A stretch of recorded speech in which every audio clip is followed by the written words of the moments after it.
Ladies and gentlemen, night owls, insomniacs, and those of you who just saw something move in the corner of your eye that wasn't there when you turned to look. This is Silas, the Deranged, Garaynj, your humble host of the Noir and Horror Power Hour, broadcasting from between time and space, from the depths of the Wyrding well. Before we continue with tonight's tale, a word from our benefactors. The benefactors did not sponsor this episode willingly. The benefactors were made aware. Something activated in the back of their skulls, a small, atrophied organ, and suddenly they could perceive the invoice. It had always been there. They simply couldn't see it before. Sight. We rely on it so heavily, don't we? Two little jelly spheres pointed at the world, capturing a sliver of the electromagnetic spectrum and declaring it reality. What arrogance!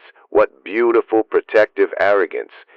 Grandfather Gorham's revelation: ribbon candy. Unwrap it carefully. The ribbon is thin, impossibly thin, and it catches light at angles that light shouldn't bend. Hold it up to a window. Notice how the view through the candy is different. Not wrong exactly, more complete. The trees have the right number of branches now. The sky has the right number of things in it. Place it on your tongue. Let it dissolve. The first taste is sugar, simple, clean sugar. Then something sharper. Not sour, sharper. The taste of awareness expanding past its designed limits. The taste of a door opening in a room you thought had no doors.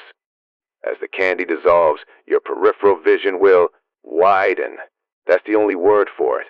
The edges of your sight will stretch, and in those new margins you will see what has always been there. Swimming, drifting, hovering just beyond the frequency your eyes were built to receive. Do not be alarmed. They have always been there. You are simply noticing them now.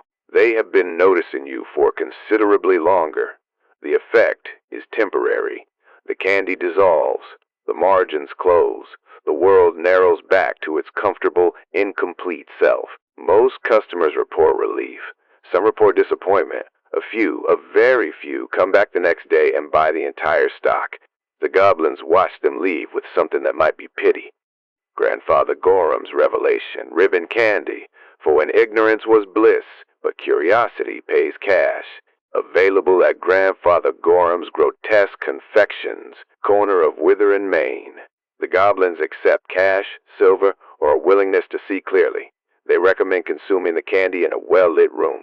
Not because the light helps, because the dark has more in it than you think. This has been a word from our benefactors. We return you now to the static between stations, where something is watching from a frequency you can't quite tune to. You know, I've always thought the pineal gland gets a bad reputation. That little calcified nub in the center of the brain. Vestigial, they call it. Unnecessary. But unnecessary things don't atrophy. They're shut down. There's a difference. One is evolution. The other is quarantine. But I've said too much. Or perhaps you've already seen too much. With perception, it's difficult to close what's been opened. This has been Silas, the Deranged, Garaynj, signing off from the flicker between timelines. The only signal that doesn't blink when the darkness looks back. Sleep well, dear listeners. And if the shadows in your room seem thicker tonight, they haven't changed. You have, temporarily,